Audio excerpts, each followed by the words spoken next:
Hello, welcome to the Fairy Whispering podcast with me, Claire Casely. And my guest today is Debbie Clayton, who is a clairvoyant and a fairy godmother. And she's based in Cornwall. Welcome, Debbie. Oh, yeah. Hi. It's lovely to be here. And thank you for inviting me to come and chat with you. It's wonderful. Yeah, well, we've been in contact for a couple of months, haven't we? And you contacted me and shared that you'd had some experience with fairies and you work with fairies, hence your Yeah. wonderful Yeah. outfit that you're wearing today with your fairy crown.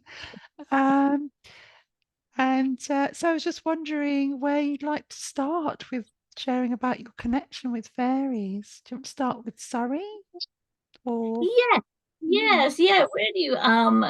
It kind of started in a much bigger way because I think we're all as children. I get connected to fairies. I remember, making like, especially from fuchsias, making little earrings Oh, with yeah, tape, you know, yeah. going out in the garden and doing that.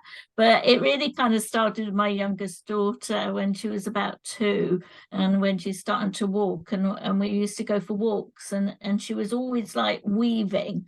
And then as she got a bit older, it was like, and started talking more, it was like, mind you don't tread on the fairies. So I don't know what anybody thought watching us as a family, because we were kind of always prancing around.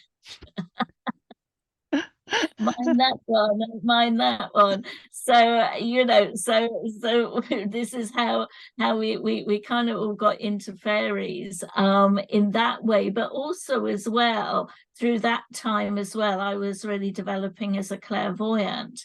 And a wonderful lady I used to see, she connected me to my Native American guide called Watchful Fox, and she described him. And at the time, I was living in Surrey in the most beautiful place at Hindhead, and had pine trees at the bottom of my garden.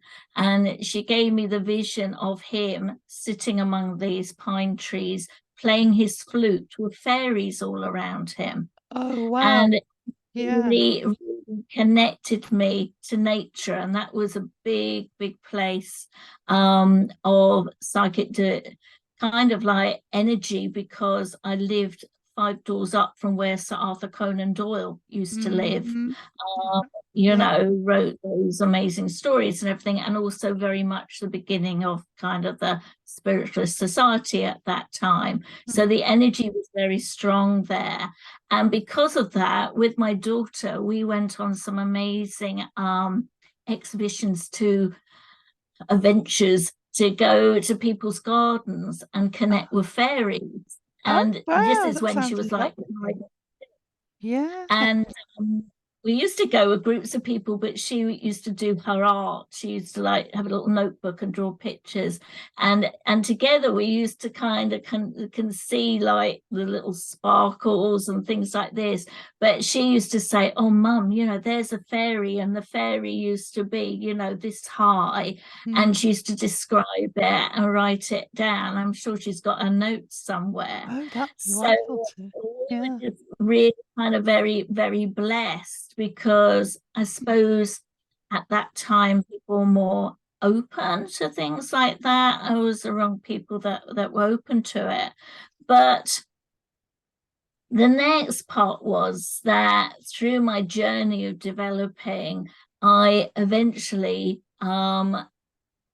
was very lucky to go in very much wonderful development circles, but I got myself a shop. And the essence of this shop at the beginning was very much about bringing local crafts together and giving people space to sell their things. So I rented space out. But I also, as well, had my brother come over from Australia, and he saw in my shop that I was selling fairy things, because with my daughter, she was like, "Oh, you must have." So I had all these sparkly shelves that I decorated with little fairy ornaments and books and things Yeah. like that. Yeah. And this was back in 1995. So there wasn't anything in the shops then. You know, now we go round, don't we? You could buy any shop near enough. You could buy something with fairy on. But back then you couldn't. And he just said to me, he said, oh, where are you doing your fairy parties? And I just thought, you're completely balmy. What do you mean? Fairy parties, you know? And he said, no, in Australia, you know, they have these parties in their shops and connect to fairies. So he gave me that seed of planting, and I thought, okay, then. And so in the corner of this shop, it just amazingly came together that I made this kind of fairy grotto. A lady came in and she painted on the walls this gorgeous fairy. I had a fairy toadstool. And then I just thought, okay, what else do I need? We found this wood carver that made some little round stools out of tree trunks. I had 10 of those. And then I thought, I need a fairy. And I had this young girl come into the shop and she said, I want a Saturday job. And I said, well, I haven't got a Saturday job, but would you like to be a fairy for a few hours on a Saturday?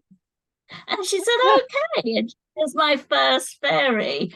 And this small space, I think now people don't believe that children can sit on a stool for a whole hour.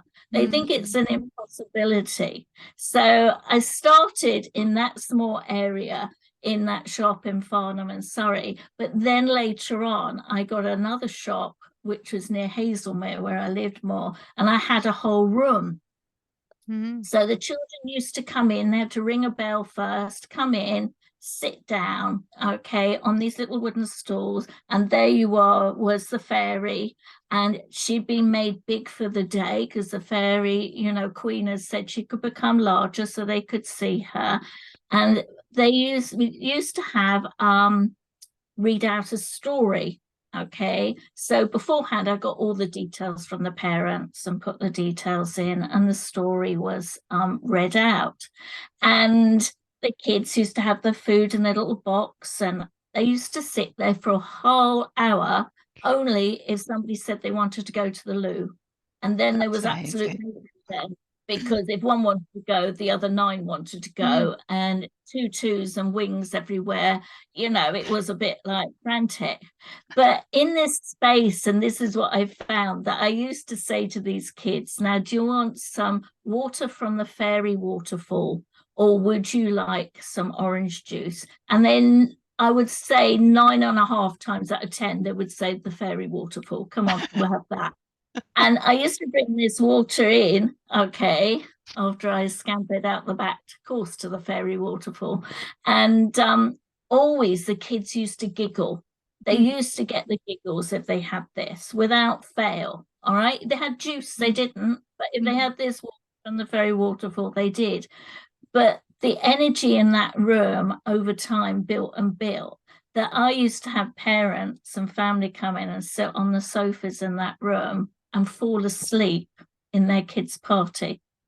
And there was an energy in there that just built up, you know, because it was all decorated out with, you know, foliage and fairy dust and green grass on the floor and everything. And yeah, there was certainly something about that. And everyone used to have a magic wish. And I remember one grandmother said she'd like one, and she came in the following week and said she won some money on the lottery. She was really thrilled about it.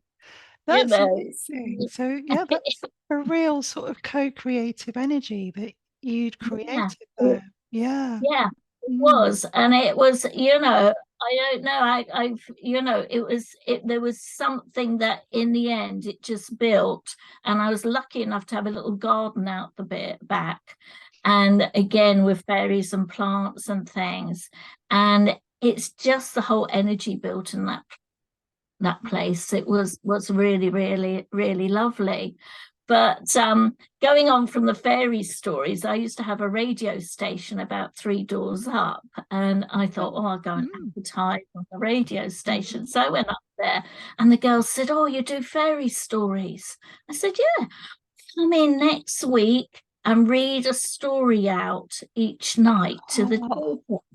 And I said, oh, that would be amazing. I'll do Yes. that. Yeah. And I went back to my husband and I said, look, I got this opportunity. And he said, but Debbie said, you've only got one story. And I thought, oh, yeah, I have, haven't I? And I thought, what am I going to do? Anyway, that next week, all right, I don't think it started straight away. It was literally kind of a day before I was meant to read these stories out. I woke up with a story without fail. I woke up with this story in my head. I wrote it down. I went in that evening, read the story out. It was like 7 o'clock at night. Yes. It made me giggle a bit because it seemed that all the little girls, there weren't too many little girls listening because we used to do a little quiz at the end. It was mostly boys who decided they weren't going to go to bed. All right. But yeah, it's great. without fail, I got these stories, Mm. and I know that I know that they just came through me. I know it wasn't me because the stories are just so magical. And in the end, I was hoping to get them published. Maybe one day I will get them published, but in the end, I put them on a CD. And they're just cute little stories. Oh, And Debbie. it was Yeah. so fun. They were just so fun. Yeah. They'd be So wonderful to be, even if you just self-publish them. yeah, I They'd be think I great. will. Again, back in 1997 or something, I did have an agent who was ever so cute. He was like, he did make me giggle because he said, I let my 90-year-old mother read them and she was enchanted by them, and I just felt the two of them together. Like, oh, these are so magical, we must do something. But back then it was difficult to get an illustrator. It was, just one of those things. And then through a friend of mine, Neil H, he does a lot of music and has done a lot of my meditation CDs. He said, well, let's go and put them on a CD. And you'll laugh with this because I had a yurt then, and he sat in this yurt and I was reading these stories out, and as I read them out, he was recording them, and I used to have to say to him, I finished that story, Neil, because he was falling asleep. I remember it. Are you still with me?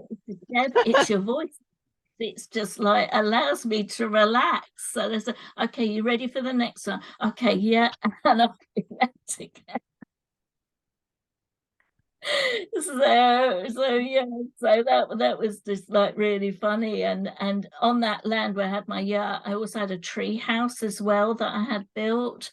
And my main thing that I wanted in this tree house was a fairy door.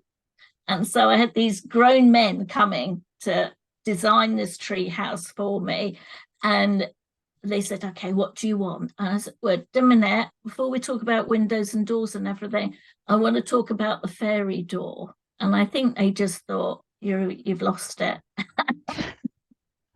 Because when they first said to me about it, they were like saying, okay, well, it's about this big. I said, no, I said, it's not a cat flap. I said, I don't want a cat in there. I said, I just want this though, it's this size.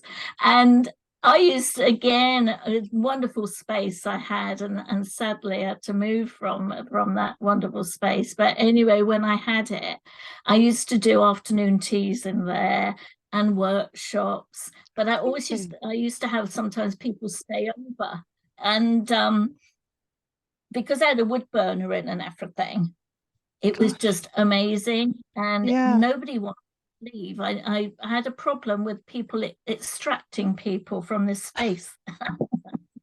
Nobody wanted to leave, but I had this one couple that came, and this chap booked it for Valentine's, and so the wood burner was going. They brought their food to go on the top to keep warm, champagne and whatever. And the next morning I said to them, did you have a lovely evening and everything? She said it was really funny. She said we couldn't keep our eyes open. We fell asleep at 9 o'clock. Gosh, I said, oh, okay. Maybe that's not quite what you wanted. And she said, yeah, she said, we woke, she said, about 2 o'clock in the morning. And she said, we heard movement in the corner of this tree house. And she said, I'm sure, she said, we heard whispering.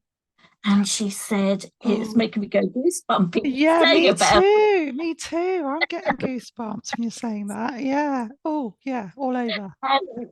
And said, we were lying there and thinking, what's going on? And I kind of said, oh, well, there is the fairy door. So yeah, and everything in there was fairy.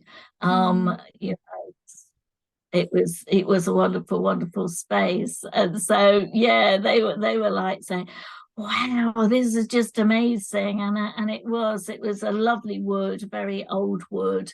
And it was just a wonderful space. And it's just that people just felt the energy of the fae there. And on this land we had a tin mine. And I don't know if you've heard of Oh, this, but yeah. down in Cornwall we have Cornish knockers. Yes. All right. Yeah. And we had a very big mine shaft that I'm told we never went down. We talked about going down the mine shaft with the kind of mine rescue, but we never did. But somebody said that it was as big as Truro Cathedral underneath. All right. Immense. Wow. And this was under the tree? But anyway, Was no, that it was under the tree? it was near the tree house. Yeah, it was near there. So, I assume when we put Gosh. the supports in, they didn't keep going down. So I think we were okay. I think there was quite a big kind of ceiling to it. But one day when I was clearing the tree house out and taking the china up to the house, it was a bit of a walk from my home. Went by and you could hear knocking. Oh, And right. I and normal, you just think, well, there's somebody down the road doing something, isn't there? It must be, because the whole cavern, the underneath, there was literally a pathway that went out down to the village below. So it was massive, this mine. Gosh. And so back I go to the house or something, come back again, and I was like thinking, this is really funny because it's like it was intermittent. And I just thought, okay, ignore it, go back, get some more stuff. And I was thinking, now when I walk back up, I'm going to listen because I should be able to hear this knocking. If somebody's really chopping something down or moving some rocks, I'm going to hear it. Never did. And so after that, every time I did cream tea or party in there, what was left over, I used to drop down the mine shaft. Oh, wow. Very skinny little Cornish Yeah. knockers now, because then I had a pasty for a while That's to keep them. fantastic. Yeah, I've researched there is a lot of folklore around Devon and Cornwall, isn't there? And where people living, there's a place called Hennock near here, and there's a tradition that people have heard singing coming from the mine. And that's happened in other mines where people have, oh, just saw an orb. Did you see that? An orb just went up behind me. Yeah. They've heard singing or seen lights coming out of mines. So I was just wondering, Debbie, where was the door? Was it in the trunk of the tree or in the tree house? The fairy Within door. the tree house. So I had, I'll send you a picture of it. You'll be able to see how it looked. So we had to go up some steps, and then we had a platform, and then we had the main doors for us, and there was a little fairy door next door. And every Christmas time, I used to put little clothes out and a Christmas tree for them with a little Christmas wreath on the door. And I did put a tiny pine little tree in as well, and I've still got the fairy decorations now that I have out. So, amazing. Wow. So what happened to the tree house? Is it still there, or? It's still there. Yes, sadly, I split from my husband, so it wasn't something you expect, as you know, with these things. But it's there. all right, it's still there. So it's my dream to have another one sometime. Who knows? But at least, I manifested my dream, and that was to have Yeah. a tree, because it was just a beautiful space. And, talking about orbs and lights, I used to also have clients come in there for sessions. And I remember this gentleman that came, and I was sat in there doing a session for him, a reading for him. And I happened to look out the window and I said, "Oh my goodness," I said, "do you see there's a peacock?" And he's like, it was a bit like, "Madam," he said, "I think you're making a mistake. I think that would be a pheasant." I said, "No, no." I said, "It's a Yeah. peacock." And in the woods was this male peacock walking Wow. through with its long feathers and everything. I never know to this day where it came from, because I never heard any in the area. It was just like out of nowhere came this peacock.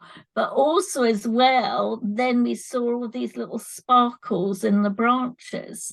And him being a big disbeliever in such things, I said, "Oh, there'll be the fairies then."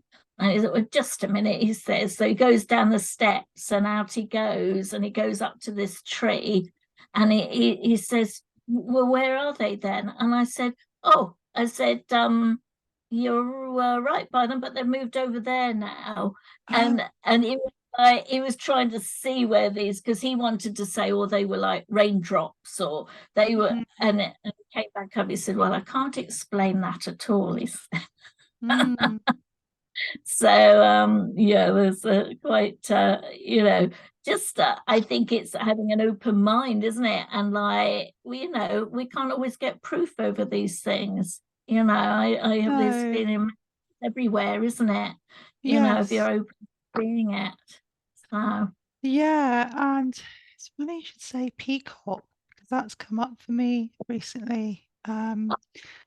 Somebody in a meditation group I was in said that they saw a peacock that was connected to me or something that was coming.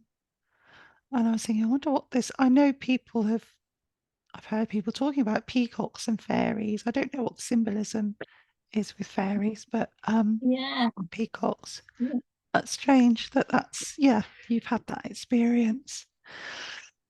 Yeah. yeah. Yeah. Mm, There's something. I feel that with that, always animals and birds have messages for us. I really believe with that. And I think that peacock medicine is all about, really, in many ways, seeing our own inner beauty and outer beauty. right. Yeah, Yes. I think, and we know with the peacock, isn't it? It's not shy about putting its tail up and showing all its feathers. Yeah. It doesn't think what, other peacocks are going to think or anything like that. It's like, let's show off, let's really show all of us, all of ourselves. Yeah. Yeah. You this, show every aspect of yourself and your beauty and your inner and outer light. And I think that was like the encouragement Mm, that came through. And yes, that makes sense. That makes a lot of sense. Mm. mm, yeah. Thank you. Yeah, Oh, my of pleasure. course. I have connections to certain animals as well that show up time and time again. Foxes, actually, when you said about the fox, there are foxes around here. Yeah. I had a really magical connection with the fox when I first moved to this house. Um, Mm, and it was like, it was 5 to midnight. I looked out of my window here in the kitchen, and just at that moment, there was a fox going by on the pavement. But the pavement here is higher than my garden. So we made eye okay. contact for a few seconds. I've never seen it again, but it's Yeah. almost like just at that split second moment when I opened the curtains and the fox was there. It's Yeah. amazing. Wow. Yeah. Okay. It's like Yeah. oh, you're Yeah. new here. Welcome to the area. New smells, I suppose, isn't it? Like, oh, someone's new in the neighbourhood. Keeping an eye out, seeing who's Yeah. moving in. I'd love to Oh, know more wonderful. about your fairy work, and you were talking about having fairy tea parties as well that sound amazing. Yes. Yeah, the fairies, they've just been with me all the way along. As I said, I started off with the fairies, and then also now I also work with angels. And they came in, but it's like now it's kind of really weird, isn't it? Where opportunities come and they've come back in the Fae. Well, maybe they've always, of course, always been there, but really made themselves clearer. So in lockdown and after lockdown, really, I decided that I wanted to do something that was really kind of uplifting for people, that would be fun. And I had the great opportunity to work with a great photographer. And he said, look, I'll come round and we'll do some pictures. And I was expecting these pictures just to go on my website. That was my idea. And then before he came, I said, I think I meant to do a calendar. So Oh. he's okay, Mm. all right. So you're going to do a calendar. Okay, do you know? And I said, and then again, it was like overnight, I just got all these visions of the pictures that I was going to have, which Mhm. is like crazy. It made me realize how many sparkly dresses and amazing things I had in my wardrobe. It's like a delving in the, oh, I've forgotten that top with the sequins on, and I've Oh. forgotten this colourful dress. And it was the most fun. We never laughed so much because, he said you've got to get into character. So, I've got a picture of me like Genie with the lamp, and got another one of me, which is really lovely, is I'm holding these dragon eggs and Oh, found them. And, wow. and I've got one with my pixie ears, which I do like wearing sometimes when I go shopping, just to see if Yeah. anyone notices. And it's just the greatest fun from that. And Yeah. I did this amazing fairy food that I shared with people. And I just thought this just brought me so much joy, and I did have these calendars done. They did go out to people, and people just said it was just like so such a laugh because they never knew what the next picture was going to be. There That is sounds one great. which I got a bit embarrassed about, but you've heard of the calendar girls. And Yeah. he said, do you want to be a calendar girl one? And I was like, oh my God. I said, what the heck? So there's one with me with a couple of toadstools just in the right place. All right. I don't know if I'm going to share that with you or not. I might. But anyway, it was such a laugh. And I just thought, That's oh brilliant. my God, Yeah. And then, of course, friends bought these calendars. And one of my Yeah. friends, it was quite a laugh. She said he's had so many appointments in May. And Mm. this is when this picture went up, you see. And he's always looking at the calendar for May. I wonder why. Oh God, that's embarrassing with it. But with that, I'm blessed with a lovely conservatory. Mm. And I just thought I want to make it a fairy grotto again, like I did in the days when I did the children parties. But I want them to be for adults this Mm. time. I thought, no, Yeah. I want it's because I think we went through such a difficult time in Mm. lockdown. Mm. It really did affect people. I'm by Mm. myself now, and I know just Mm. didn't see anybody for ages. So I wanted to get people to come away, from their homes Mm. now and join in with community and make new friends. So I've done quite a few of these. Sometimes they're afternoons, sometimes they're evenings. I've done, afternoon tea with chocolate cake, and I do amazing yummy pudding with Oh. white chocolate that's like everybody goes mad for. I That's know. amazing. I've called it the Nomi dump cake because you can't put the proper thing into it. So I call it the name dump cake. And you know, and then I've also done these kind of like woodland platters. So I've done platters of food and things to share. And with it, we do lovely time. Straight away, people come in and sit down, have a drink, start eating food and chatting. And then after a while, once kind of there's a lull from the munching, we do a lovely meditation that I just channel and have it guided through me for everybody at the time. And then I give people messages as well, personal messages. And it's just a really nice environment. Sounds really beautiful. I'd love to come to one of those. I'm sure lots of people that are listening that are, you know, coming down to the southwest perhaps would like to Yeah, check no, those. do. Yeah, are they on your website? Yeah.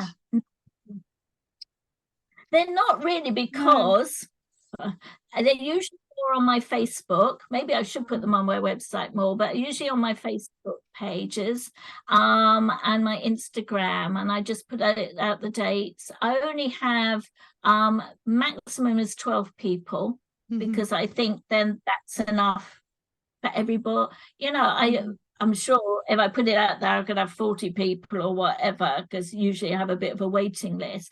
But I kind of want to make them kind of, you know, in some ways, that kind of like uniqueness to them. You know, yes. I want it to still be magical, because when you walk through into my conservatory, I've got a sparkly curtain, which I think you must have seen on my little reel that I put out. Yes. And so you come to magical space.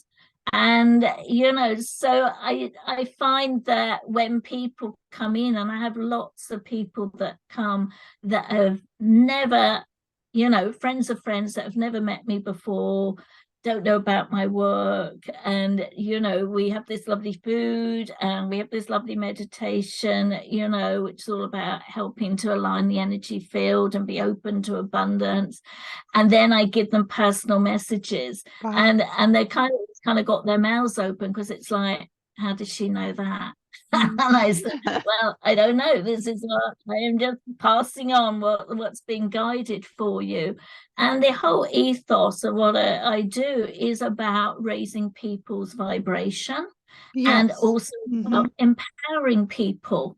You know, I know my personal journey, you know, I would never, if you'd said to me back in my 20s, which somebody did do, I must admit, say to me that I would be doing fairy readings, angel readings. And I remember saying to him, he was in his 90s then, and I said, all I can say to you, Tom, they're going to be very, very short. And he laughed, because I thought, I don't know what I'll be doing. And you know, I talk for an hour now, you know, with these readings. And you know, it's just, I think also this sense that people are realizing that they're not alone. Yes. That they are guided, definitely. And they are protected as well. And I just think that is so, so important.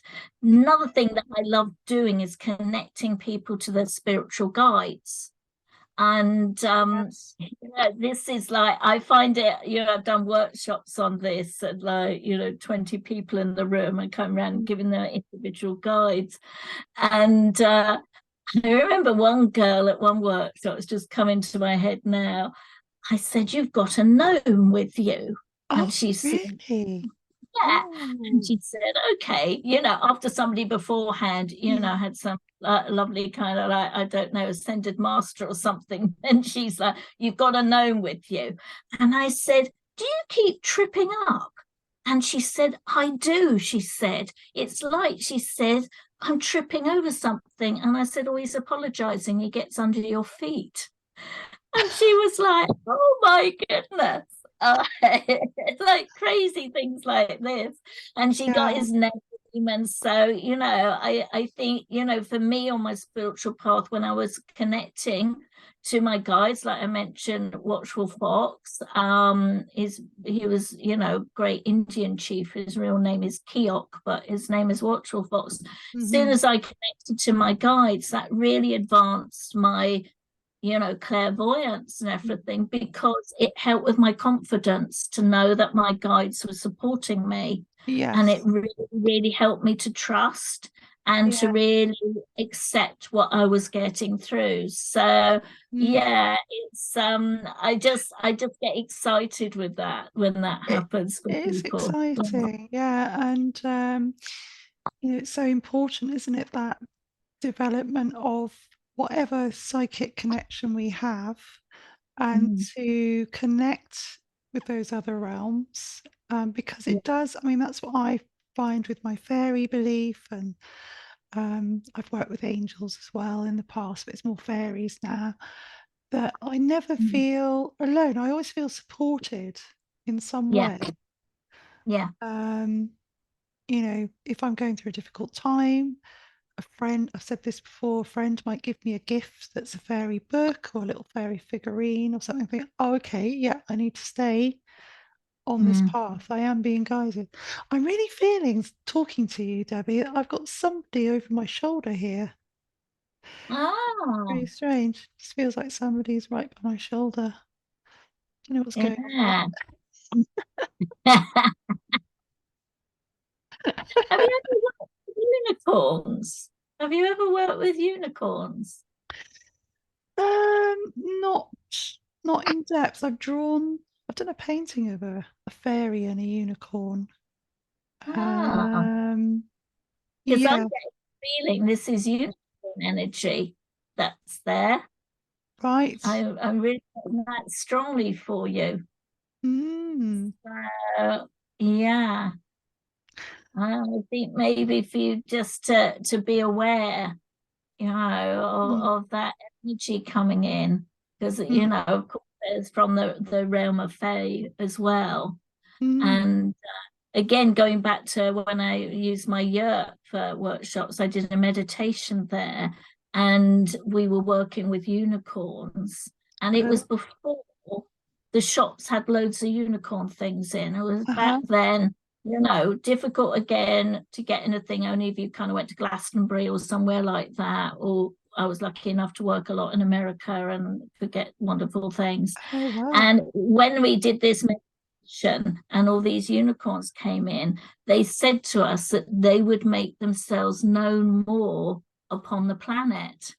And at the end, which is really, again, like awesome, because at the end when we finished, all the horses around us started neighing. Oh, wow. It was like, wow, it was like, again, I'm going goosebumps here.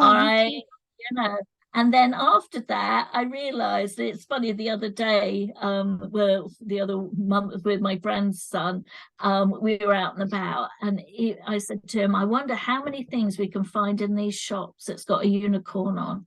And now, isn't it? You go, there's unicorn tea towels, t-shirts, cereal, biscuits, cakes, everything with unicorn on. And I thought, this is so amazing, because without even knowing it, the whole of humanity is being infused in this unicorn magical energy. The same as the fairy energy. Now you can go anywhere if you want a pair of wings. It's not like where do I get my fairy rings? It's like, oh, there'll be some in this shop, or there'll be some there. Whereas when I had my shop, I was the only place that had anything like that. You couldn't get it. I had to order it in, and but now it's everywhere. And I think that with the Fae, that and all of that realm, that, and again, I've got dragons. I adore dragons. I do. Dramas, and they are now coming in more and more, aren't they? That children are playing with dragons. There's all of this coming in, and I think Mother Earth, all right, is the guardian of all of us, and they are very much part of it, and always when I tune into Mother Gaia, because I always in my daily kind of like you would say attunement, that I always link from the divine down to Mother Gaia and give thanks to her. And always when I get her energy, it's about the nurturing of all of us, of this beautiful planet, but also her power and strength. And I think, though, at this time we're worrying about the planet, we're being made aware more and more, you know, about humans doing this and that. I think that we also need to step back and think Mother Gaia knows what she's doing. All right. You know, plants are evolving, new plants are being found. You know, I think it's like nurturing your plot of land or nurturing your environment, but most importantly, give gratitude. You know, back in the day, we were like laughed at, these people that hug trees. All right. But it's like, come along, you know, these trees have got immense energy with them. They give stuff to people, you know. And I just like thinking, I think it's having respect and reverence and honoring the beauty that's all around us is so important. And when I was out, I used to go out to America a lot, and I went to this beautiful botanical garden. And as you see in my headdress, I've got hummingbirds, because that's a sign from my mum. I can't see those from here. Birds. And my mum, when she passed, I tuned into her. She said, I'll give you a sign of the hummingbird, which isn't too good in the UK because we haven't got too many hummingbirds. But we used to have a hummingbird on the back of the £10 note. All right. Which is like, so it wasn't so silly, but when I was in this beautiful botanical garden, I saw some hummingbirds and I was so thrilled, and they moved so quickly. And I was in this space and I was giving thanks for everything and the beauty that was around, because this garden was just glorious. And all of a sudden it started to rain. And I sat down on a bench and people rushing around with their brollies. And I had this crazy moment of me sitting there. And I know that I must have gone through a veil because I wasn't getting wet. I was sitting there completely dry and watching as though this other scenario going on with other people running around with their brollies and raincoats and getting wet. And it only lasted for like 5 or so minutes. Oh gosh, so like a bit like a time shift, or like I just feel as though I walked through, you know, because of my, I suppose my heart was open and I was focusing on the beauty, because there also these amazing water lilies, which were like gorgeous. I think I stepped through a kind of like veil or onto another timeline where I was still in the garden, but I was in the sunshine and I was just focused on that beauty. Oh, that's amazing. It was crazy. And did you notice that time had changed? Had you had any missing time when you came out of that? I think I was just so, you know, it's a bit like rubbing your eyes, isn't it? I was just like so kind of like, how is that possible? I still question it now, you know. And you know, so I feel that we just don't know everything, do we? No, all right, we don't, definitely not. And, it reminds me, I expect you've read the books, The Celestine Prophecy. Yes, I've read. And there's Shambhala as well. And I read that recently and literally come to Shambhala, which is stepping through into another realm. It's like it's in ethereal bubble, that in that everything grows and everything is beautiful. And I was like thinking, maybe in some ways I stepped through kind of like a portal or doorway, just happened to be in that garden. And no, it just, when I read it, I was thinking, oh, okay, so I think, now, and I'm praying that these energy fields, these portals are just going to be shown more and more. And I know that the Fae, are going to show us the way.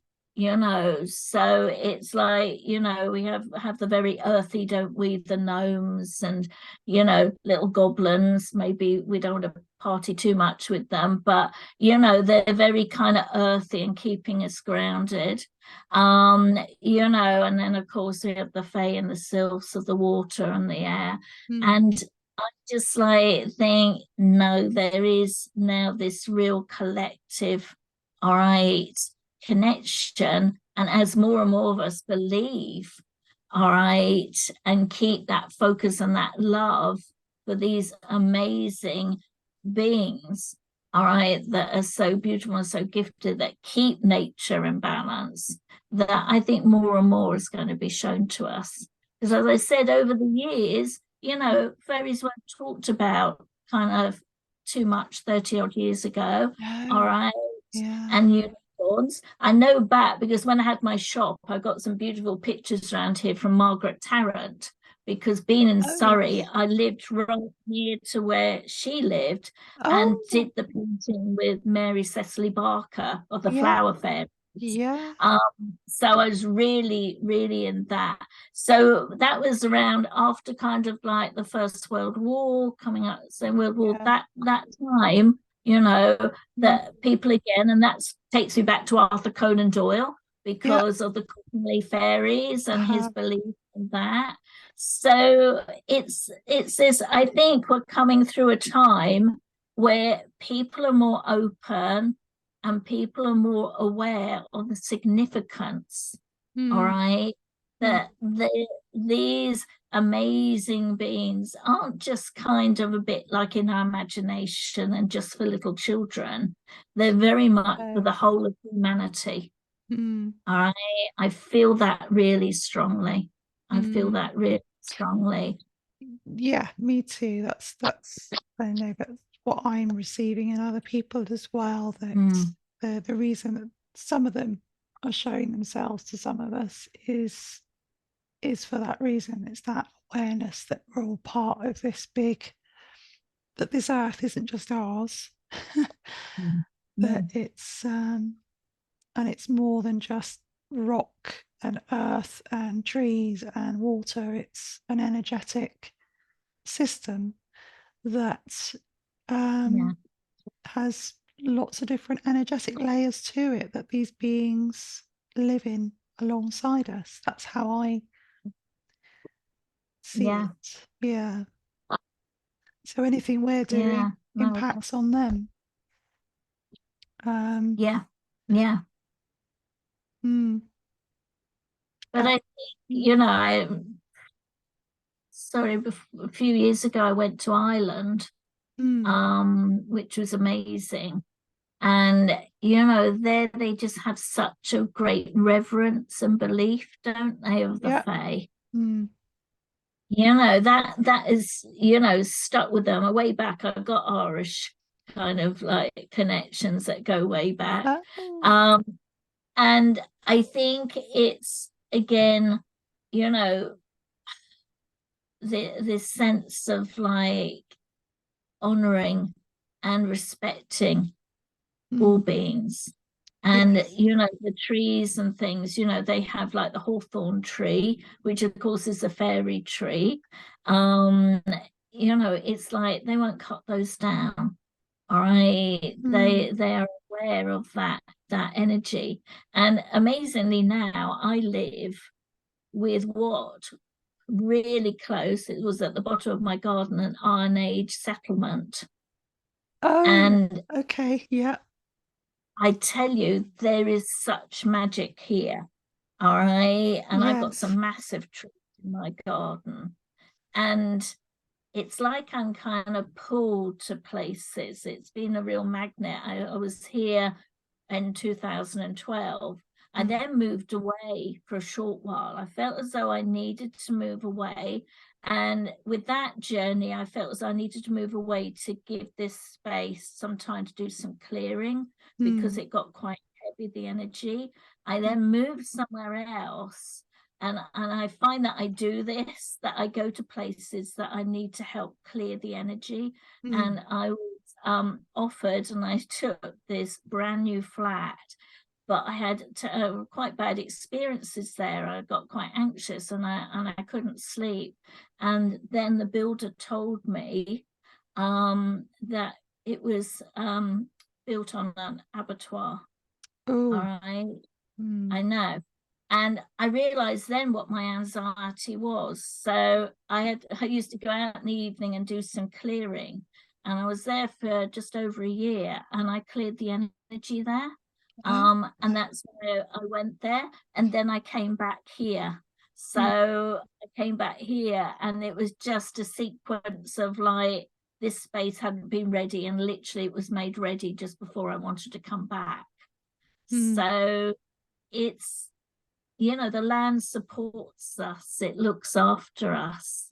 And, you know, it took a great deal of trust for me to kind of like, okay, I'm going to take this leap, and I'm going to move away from here, because I did really love it, and see what's out there for me. And through that sequence, I went off and did this clearing for other areas, and then came back. So yeah. Yes, I totally, I understand that, of the land calling you to different places, and sometimes we don't know why, do we? Why we're being pulled in that direction, and then it sort of gradually unravels and and makes sense, like your experience of clearing that flat. Yes, definitely. And I think, you know, this brings us back down to trusting, because you know, we've been brought up to plan things, haven't we, to try and be a bit cautious and being safe. And, you know, sometimes it is embracing the challenges that come up in life.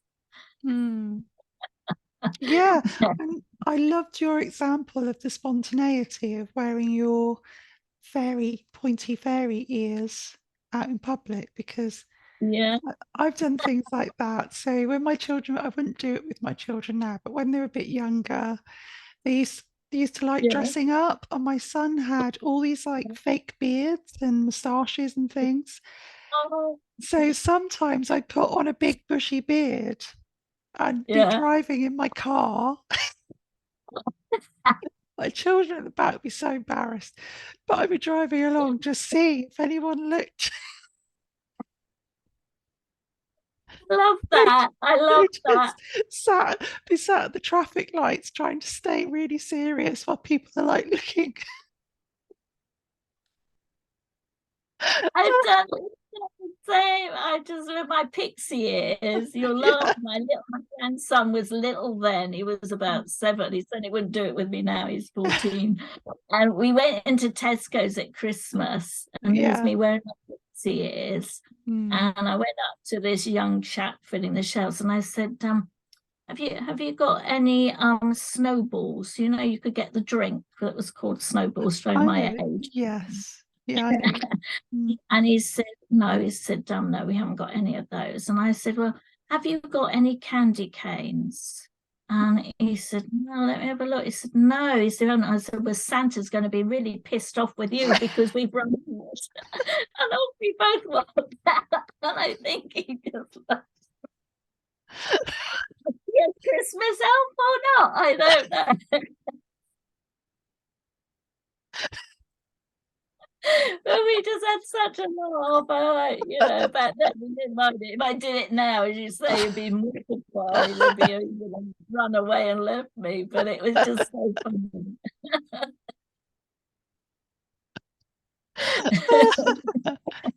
Gonna do these things. Yeah. Funny. That's the laughter, isn't it? Yeah. You know, that's the energy, and that's what we, you know, we the message is, don't take life and take ourselves too seriously. Exactly. Yeah. That's the thing. That's what thing. that's why I feel that I connect with fairies, or one of the reasons is that reminder to be Mm. joyful, to be spontaneous, Spontaneous. um, and yeah, playful as well. That playfulness. Yeah, So, yeah, because yeah. it is easy to get bogged down by life, isn't it? And we all do Yeah, at times. But yeah, if we can just flip things around sometimes and bring a little spark of joy, bit of fun into our day, then makes all the difference, doesn't it? Yeah. yeah. No, Mm. definitely, definitely. I think we all need glitter in our pockets. So when Yes. things are too serious, we can go out and spread everywhere. I don't know if that's Actually, too good round Tesco's. We might get banned, but can you it would be fun imagine? to do. It'd be really good to go. Be really good to go to a shopping centre, like on a Saturday when like there's loads of people stressed, like shopping, and stand on a Yeah. balcony and throw glitter over.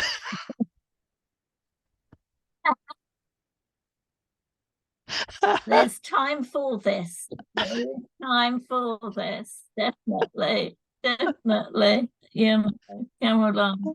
Oh, funny. Oh, it's been lovely talking with you, Debbie. Is there anything else you'd like to share about fairies or your work? Oh, well, the other thing I did was made fairy. Well, these are magical essences that I did. These are made with diamonds. Really? And Oh, many years ago, I was gifted some diamonds by one of my clients. Would you believe? I gosh. was gifted. And I thought, what am I going to do, with these diamonds? And I've given a lot away, but anyway, to charities. But I decided to make a diamond essence. Mm. And people like use this and like blown away really, and really helping in protecting their energy field, but also as well to help people. We get worried about loved ones, and Yes. difficult times. I've got one friend that used to spray this over her husband while he slept. Oh. And he got up and go, what was that noise? She said, oh, nothing, dear. She was going like this. It was quite funny. But, she said, well, it helped us at the time. And, I think we've been married for about 30 years now. So she said about it. But one thing that I did, and I took this essence down to St. Nectan's Glen here in Oh, Cornwall, yes. because That was something you were going to talk about. Yes. Mm. yeah, Yeah. and it's that's how I came to Cornwall, because I went on holiday in Devon Mm. and then wanted to search out this wondrous waterfall. Again, this is like 25 years ago. Really nobody knew about it. It wasn't on the tourist map at all. All right. Mm. It was done by a chap called Barry and his wife. Mm. And we went in search of it. And we went in search of it, and it was such a magical place.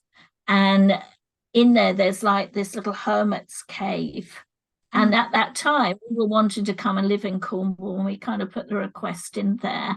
And amazingly, we nearly did live right next to the waterfall. A Oh. house came up, we offered it, but it just wasn't the right timing. But anyway, I made my diamond essence, and I came back there once with a group, and we did some work with it and put it in the water.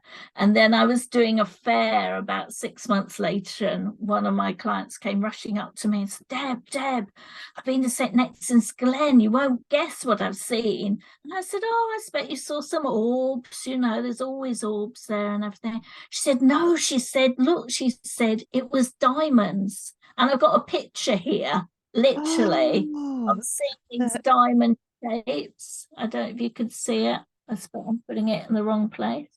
But instead of round uh, orbs, see. Oh wow. I will Could you, send it to you. yeah, They're could you they're send me a literally, copy? I think Great. it's that end. There you are. See, you can see it clear. They're diamond Oh, shapes. oh yes. And That's the amazing. other one's a painter. There's other ones in there. I'll send you the picture. Mm, And I was just like blown away.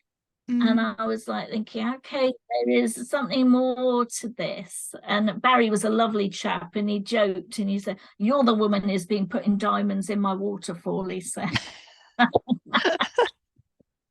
So I think again, with this, I've taken it and I've Mm, sprayed this essence and put the essence. I put it in, the Nile and Egypt. I took it with me to Peru. I've taken it to India, and I've always kind of wanted to put it in the water courseways, and the yes. rivers and the seas, because we know that that energy can go out, and that's the water is our life force. So that all started here in Cornwall in St. Neton's Glen, and that amazing ancient waterfall. That Oh, again is a magical place. And I'm hoping to next year as well do a little kind of retreat tour, because there's also lots of fairy things around St. Neton's Glen yes. as well. Mhm. But also nearby, there is an amazing fairy tree that somebody allowed me, shared it with me where it was. And again, the energy around there is quite Oh, powerful. oh, I'd So love to connect with that. kind That'd of be amazing. do Yeah. a retreat of kind of finding the magical spots there around there. And of Yes. course, Merlin's Cave. Mm, I had a big thing going there and connecting with the dragons. mm. There's dragon energy there. Which And cave? Sorry. down on the right on the beach is Merlin's Cave. Oh, Merlin's cave. Yes. Yeah. Yeah. Hmm. And there is also the dragons as well. So, I just think people need this energy now. They do. They Really need. do. I think a lot of people are searching for enchantment, and that's why people Yeah. are connecting to podcasts like this one and other podcasts that explore the supernatural and otherworldly or nature connection, because um, yeah, I think we're just all searching for that on some level, Yeah. and Yeah, need it. definitely. And Yeah. yeah, Mm, yeah. So yeah, it's just, I just think, that it is so much for us to kind of be aware of and to take in, mm. and I keep saying I'm going to finish my book, but I am going to next year get my first book out. I've got about three, but of course one of them is about the Fae, and those experiences that I had, and those parties I did and the fun things with those, That'd because be lovely. Yes, I can imagine. It'd just be yeah, amazing. Mm, I think that people need to know that you only have to ask mm, and be open, and then you'll be given the signs and given mm. those, you know, steps to really connect with them. Yeah. Yes. Um, I just want to go back to what you were saying about your fairy garden explorations with was it with your daughter when she was a little girl Yes. and going to fairy gardens? Did anyone have any fairy experiences doing that? Did you have any? I, yeah, I think other people did, but it was such a long time ago now that my memory Yeah. doesn't stop that. I know that we together, really had this strong feeling, Mm, of them around. And, certainly with her, she's very intuitive, very clever. She doesn't do that, but certainly she's got that in her blood. mm, And she was always seeing fairies. She was like, very, very aware of them. mhm. And there was an instance of again, you're kind of hearing like the chattering, and Yes. it's you sometimes kind of you try. Sometimes I think you overthink, because you kind of think, no, it must be a bird, or it must be something rustling, or and I think it's just in that moment, because sometimes it's only in that split second that you're hearing it, because I think, again, it's like maybe you're more relaxed or more open, and your sensory perception is become heightened. So Yeah. you can hear that frequency, and Mm. then all of a sudden it's gone. It's Yeah. like tuning into a radio. And I Yes. think also that's when we see them. It's like we're getting in that frequency.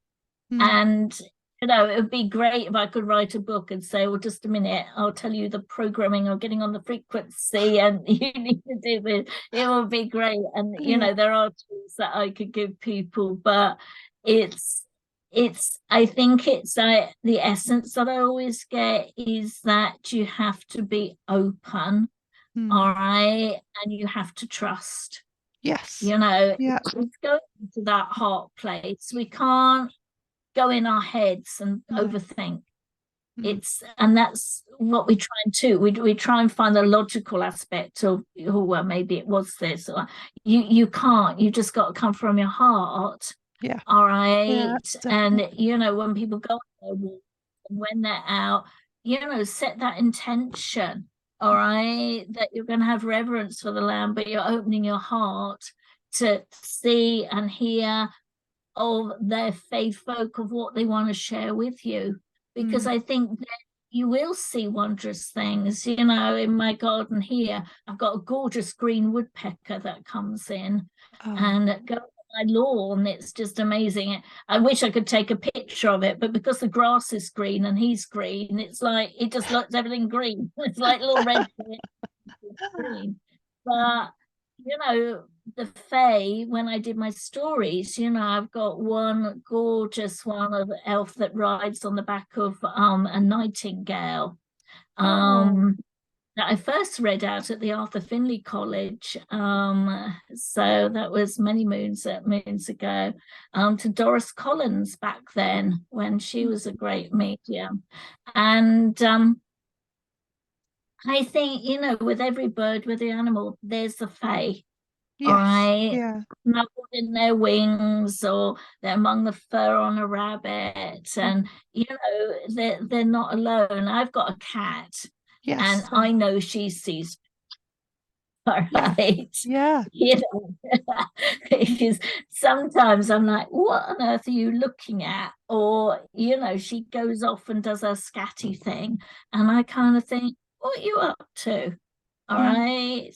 But don't you also, as well, sometimes you feel there's something in your hair, Mm. or you think something out the corner of your eye. Yeah. Corner of the eye stuff. Or I talking with you this morning, I'm just feeling lots Yeah, behind me. Yeah. yeah, At the yeah, moment, around yeah. me.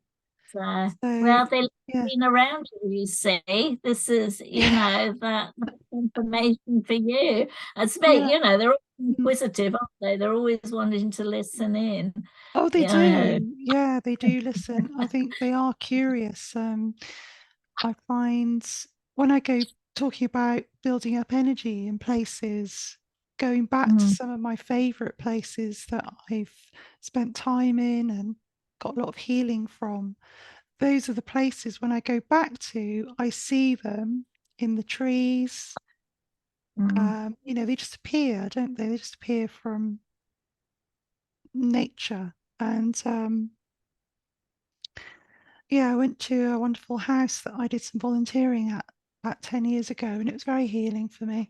And I think, what's that? Is that a fly? I think that was a little fly. Um, Is whizzing past you and saying hi. yeah, where that came from.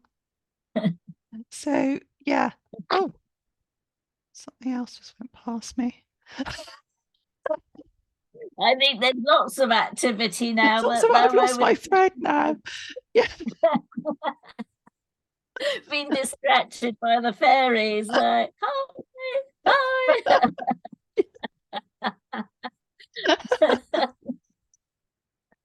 They're making mischief. They are. Yeah, making me lose my thread.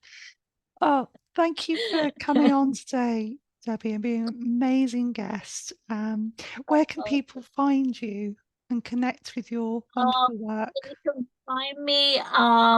That's me. It's like I always kind of forget all my details, so of course I have to write it down. So I've got my two Facebook pages. One is Deborah Clayton and one is Debbie Clayton. I've also got my website, which is www.deborahclayton-clairvoyant.com. And I've got an Instagram page, just to confuse, I don't know why I didn't make it the same name, but I made it a different one, which is Debbie, and it's got / underneath and clairvoyant.clayton. But you can find me, and when you do, people are welcome to private message me and get more details. With my fairy teas, if somebody wanted to get a group of friends together or family and have it just for them, then I can. Yeah. So, I just want to make it special and make it memorable and, have that magic for people. So, yeah. So thank you so much for allowing me to share, my little stories with you and my experiences, and hopefully that ignites that magic in so many more people. Yeah, that's fantastic. Yeah, I'm sure it will, Debbie. People listening to this, I'm sure they'll feel very uplifted. We've had a good laugh as well. Yeah, about some things. Yeah, you'll be going out later with your beard on again, and I'll look out my pixie ears with glitter.